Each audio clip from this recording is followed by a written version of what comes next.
Hey guys, welcome to today's video. My name is Michaela. I've been making pottery for 8 years. If I could go back to beginner me day one, here's 5 things I would say. Number 1 is it's not about perfection. Number 2, you don't need as many tools as you think. Number 3, centering takes way longer than you expect. Number 4, your first pieces will probably have issues and that's perfectly normal. Number 5, find someone to guide you and take a class. Let's dive in. First of all, you don't have to strive for perfection. So a lot of people, whenever they get on the wheel, their perfectionism comes out and they want the piece to be exactly this way, to be this shape, this size. They have this insane expectation for themselves their first time on the wheel. And I would say that that is a huge roadblock to your inner artist, and it is a huge roadblock for progress. Because if you think about starting anything, whenever you start something, you're not going to be an expert. You're not an expert on day one. Being an expert in something takes time, it takes failure, it takes learning from experiences, it takes growing, and all of that is not going to happen in the 1 hour that you do your very first class in. It's going to be a process. So I don't say that to discourage you, I say that to encourage you to just lower your expectations and not put the label of perfection on yourself or on your work. And as you can see right here, this is a piece I made very early on. In another separate video, we actually went and discussed and dissected my pieces from the early days to the pieces that I've been making recently. If you're interested in that, I will put it in the video description below for you to check out. But all that to say, leave perfection behind and just focus on the journey, focus on having fun. And as you grow and practice, you will get better. It is guaranteed. Secondly, you don't need as many tools as you think. A lot of people, when they get into pottery, it kind of becomes this hoarding obsession, if you will. And I only say that because I've seen it in action. I've taught a lot of people where they get really invested and they become obsessed with the craft and they think they need the $500 Griffin trim tool. They think they need the extremely top of the line $1,000+ wheel. They think they need the Dirty Girl pottery tools and all of the mud tools that cost so much money. That's astronomical. They think they need the tool that helps you center and all this stuff. And it's not a very popular opinion in the pottery space, but I personally think that you don't need a lot of that. I would even argue you don't need most of that to make extremely incredible pieces. Now, like I said, that is a very controversial and probably not favorited opinion, but I'm gonna just talk through just a couple basic tools that I think you need. Of course, obviously you'll need a water bucket. Now, this is literally just a Tupperware from, you could get these at the Dollar Tree, but this is literally just a Tupperware of water, anything, any vessel to hold water. It doesn't have to be this, cutesy expensive thing. It could literally just be a Tupperware from your kitchen. You will need a sponge. There is a lot of different options for sponges. There are companies that make sponges. This is literally just a round sponge that I got from Amazon. They do sell packets, like beginner pottery packets, little pre-made packets that have like a sponge and some simple tools. Those probably run between $10 and $25 depending on where you buy them. I would say that is all that you need. Typically they have something like this, which is a wooden trim tool. There's a lot of different names for this. In my classes, when I'm teaching people, I just call it the stick because it's easy for people to remember, but it'll come with one of these. It typically comes with one of these, which is a loop trim tool. And then it comes with a needle tool, and it usually comes with some sort of metal rib. Typically the metal ribs that you get in those packets have a smooth edge instead of this, which has teeth on it, and there are 2 different uses for those, and we can get into that in another video if y'all would be interested to know the use for those different tools.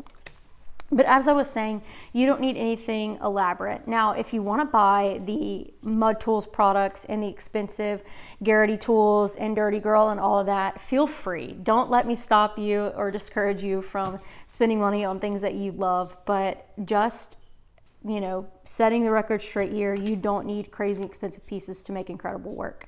So that is my soapbox on that. I will say I've been doing pottery for 8 years, so I have collected a little bit more of higher end tools. My absolute favorite tools are by Mud Tools. They make an incredible trimming tool called the Do All Trim Tool. Every single side of this piece you can use to trim. So you can use this to flatten pieces, you can use this to trim, this to trim. This makes incredible feet. Well, it makes incredible feet, however you say that. It makes incredible feet on your mug when you're trimming. So I highly suggest this. Once again, it is not necessary to make amazing pottery. This, if you know how to use it and you can have good control over your hand and control over your pressure, this can do amazing things as well. But I just prefer this dual trim tool. I've been using it probably for 6 years now. Another favorite of mine is wire tools. This also would come into that beginner kit that you get, but this wire tool is my absolute favorite. It is a Mud Tools wire tool. I just feel like the wire on this is very thick, but it is thin enough to just do a great job. I think some of the other ones that are a little cheaper, they're just kind of a more wiry wire. I know that probably doesn't make a lot of sense, but it's a little bit more flimsy and you don't get as much control. This, it stays straight. You probably can't see that, but it stays straight. It doesn't buckle. It's just a very good wire. And the handles on it are comfortable and nice. And just the colors. Mud Tools, they make a lot of their stuff colorful. Their ribs are very colorful. And I love color and I think that's fun. So, but yes. So this is the wire tool that will probably come in the pack if you get the multi-pack with all of the tools, the beginner tool set that I was mentioning earlier. This is probably the wire tool that will come with your pack. As you can see, very, very flimsy. You know, it's really kind of hard to get a straight line when you're, cutting your piece off. And it's possible, but it takes like a lot more effort. And these are just little wooden bars versus this, which has a thicker, more stable string, and then you have these nice grips right here. So once again, it's really up to you. You can still make great pieces with this, but this is nicer. I mentioned Mud Tools, their ribs. They have a collection of polymer ribs that are just fantastic. They have ones that have different consistencies and strengths to do different things. They have bowl ribs, which I haven't tried. But their red ones specifically, their red ribs on the smaller side, I really like those. If you're interested in any of these tools that I've mentioned so far, then you can scroll down to the description box below and you will see a list of links so that you can purchase the supplies to get started on your very own pottery journey. Number 3, centering might take longer than you expect.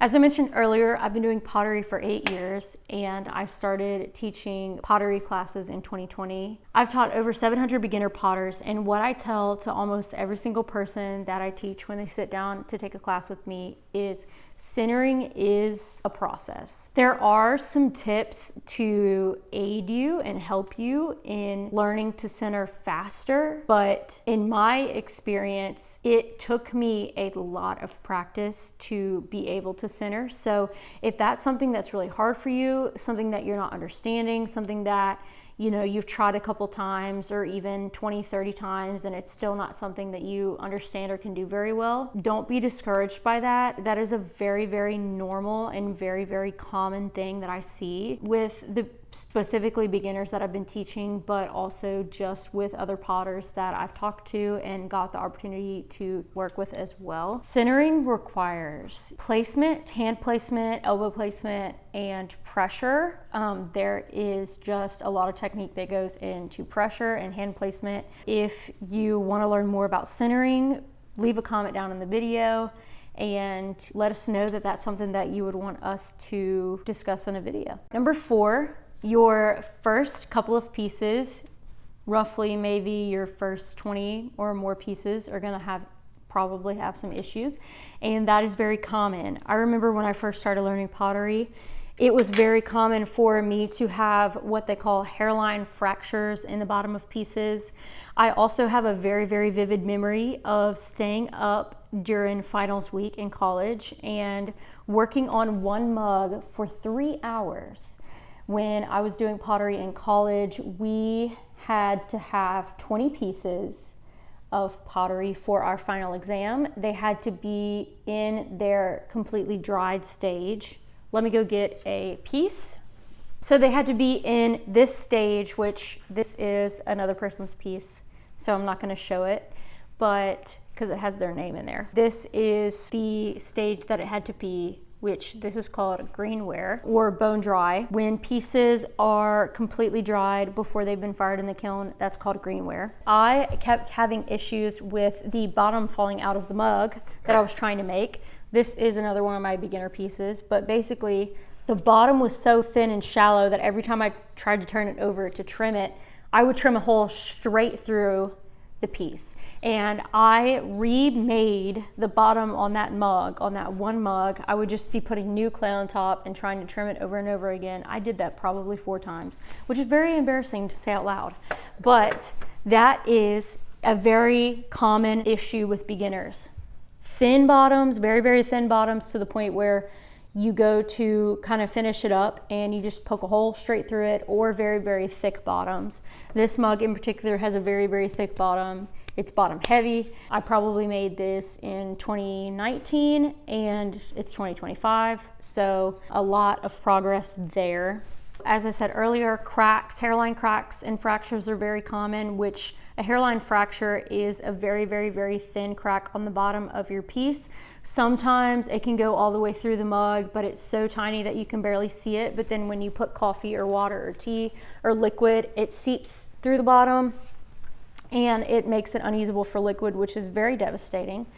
So that's a common problem. And like I said earlier, pieces being too thin or too shallow in the bottom to where they crack or they have a hole in them when you're working on them.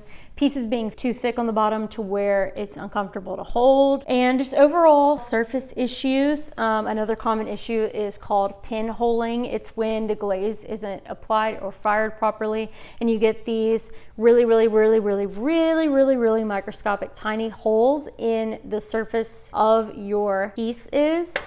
A lot of potters that have been doing pottery for a long time, they won't even sell their pieces with pinholes in them, because pinholes, if they are large enough, they can put bacteria into the holes. So basically when you think about the liquid that you're drinking and all of that, that's getting shoved into those little micro holes and causing bacteria. So a lot of potters, if a piece has a lot of pinholes, then they won't even sell their pieces. There's also ways to fix pinholes. So if y'all are interested in learning about that, please leave a comment down below and I would love to talk and show you how to fix pinholes in pottery. Another issue that you can have is your handles on your first pieces cracking at the seams. Applying handles is arguably one of the hardest things for beginner potters because it requires the concept of drying time. If you have a vessel that is fresh off the wheel, you should not go and then apply a handle to it, because your vessel is gonna warp, your handle's not gonna stick. So there's an entire art. I personally feel like there's an entire art to handles and how to apply handles and how to get them seamless, how to get them to where they're straight and you can't see the difference between the mug and the handle. One of my friends, her name is Lizette Bethay, she had a philosophy about handles that they needed to look like an ear on someone's head, basically.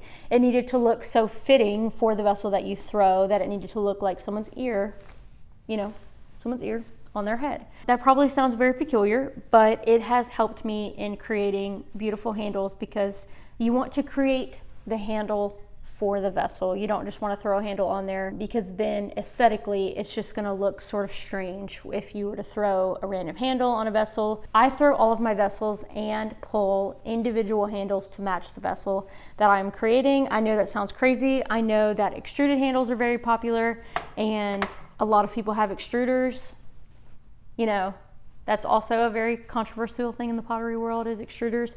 But ever since I've started, I have just been pulling my handles myself and attaching them. And that has worked for me so far. And that goes into the whole other thing that you do not need expensive tools. So that wraps up very nicely. You don't need expensive things to start pottery. You do not need a $2,000 Brent extruder. You can use your hands and pull the handles yourselves. There's also a lot of other different things, contraptions that are cheaper than an extruder that can get you to pull handles. But if y'all would like to learn about pulling handles or making handles and attaching them to your mugs or your cups, then leave a comment down below and we can discuss that and go into that. So I hope you enjoyed this video. It was a lot of talking and me showing you just different things that I would have told myself when I first started if I had, you know, a pottery prodigy speaking into my ear.